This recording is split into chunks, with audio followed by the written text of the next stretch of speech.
मोनाव उन्दुनायावनो light थाना लायदों आरो जेबोथ' माबा खालामाखै खुलुमबाय नोंथांमोनखौ बयखौ बरायबाय आसा खालामो नोंथांमोना मोजाङै दं होननानै आंबो एसे मोजाङै दङ दासान्दि जोंनि बर'फोरनि गेजेराव बारहुंखा बारगासिनो दङ गोबां थासारि सोमजिगासिनो दङ बर' हारिनि गेजेराव बेबायदिनो मैयाहाय जोंनि बर' हारिनि साथाम दैदेनगिरि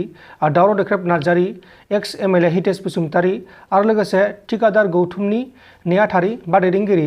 बिक्रम दैमारी बिथांमोनखौ पुलिसा हमनाय जादोंमोन क'क्राझार पुलिसा हमदोंमोन बिसोरखौ हरनि समाव हमदोंमोन फुंबिलिनि समाव हमदोंमोन दा बेनि गेजेरावनो मोनसे भिडिअआ सोराङाव फैदों बे भिडिअआनो जाहैबाय बिक्रम दैमारी बिथाङा पुलिस बादानिफ्राय ओंखारनानै मा बुंखो बेखौ माखासे भिडिअनि गेजेराव फोरमायदों आरो बे निउसखौ आं लानाय जादों इउनाइटेड निउसनिफ्राय नोंथांमोना इउनाइटेड निउसखौ मिथियाबाथाय बे जाबाय गहपुर हालामनि नायल' जाल' मोनसेल' news channel United news Gohpur हालामाव बर'फोरनि गेजेराव मोनसेल' निउस चेनेल दङ बे निउस चेनेलनि मुङानो जाहैबाय इउनाइटेड निउस दा बेनिखायनो नोंथांमोना इउनाइटेड निउसखौ फल' खालामाखैबाथाय फेसबुक गेजेराव बा फेसबुक पेजनि गेजेराव फल' खालामबानो जाबाय दायो जोङो नै माखासे बिक्रम दैमारी बिथांनि भिडिअ ओंखारदों बेखौ जोङो नायनोसै बिथाङा मा फोरमायदों बेखौ नायबानो जाबाय मोनाव उन्दुनायावनो लाइट थाना लायदों आरो जेबोथ' माबा खालामाखै जेबो रायलायाखै जेबो रायलायनायबो गैया सोंनायबो गैया सुयोबाय माबानि खोथा बुंनायनि थाखाय दा मा बुंहरो स्ट्रंल' जानांगोन स्ट्रं जानांगोन रायजोआसो दा जोंथ' आरो खैफोदाव थांनायखौ लुबैयाखैना बे जेबोआनो नङा थैनायाथ' थैनांखागोन ना गासैबो नङा होमबा साजायाव थैनांगोन गलिबो जानो हागौ बुथारजानो हागौ इनकाउन्टारबो खालामजानो हागौ आं दा जाबाय नेक्स्टआव सोरबाया जागोन गासै बर' जाथियानो जागोन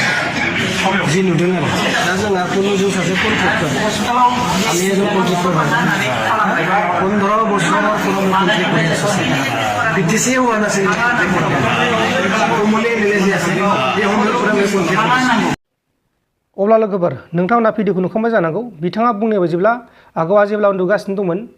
फुंबिलिनि माने फुंबिलि जासिगौमोन आरोना जेनेबा फुंखौनो लादो 12टा बारबाथाय फुं जायो नालाय हर गेजेर बा फुङाव बेबायदियावनो हमना लायदों 2टा 3टासोआवनो हमना लायदों बिथाङा उन्दुगासिनो दंमोन बिथाङा गावनि बिहावनि न'खराव बा गसाइगाव बा क'क्राझार डिस्ट्रिक्टआव बिथाङा उन्दुगासिनो दंमोन गावनि हिन्जावनि न'आव बा बिहाव बिखुनजोनि न'आव उन्दुगासिनो दंमोन बे समावनो पुलिसफ्रा थांनानै बिथांखौ हमना लाबोनानै जेबो सोङाखैबो जेबो मायाखैबो साइनल' होनोदों जाहैबाय दा बेखौनो बिथाङा फोरमायदों अब्ला लोगोफोर नोंथांमोना बेनि सायाव मा बुंनो सानो आंथ' बेखौनो बुंनो सानो जोंनि बर' हारिनि गेजेराव दासान्दि मा जागासिनो दङ बेखौ आं जेबो मिथिनो मोनला बे मा जागासिनो दङ गोबां जाथाय जागासिनो दङ फारसेथिं जोंनि बर' हारिया अलखदाव गोलैगासिनो दङ फारसेथिं आरो माखासे जेंना सोमजिगासिनो दङ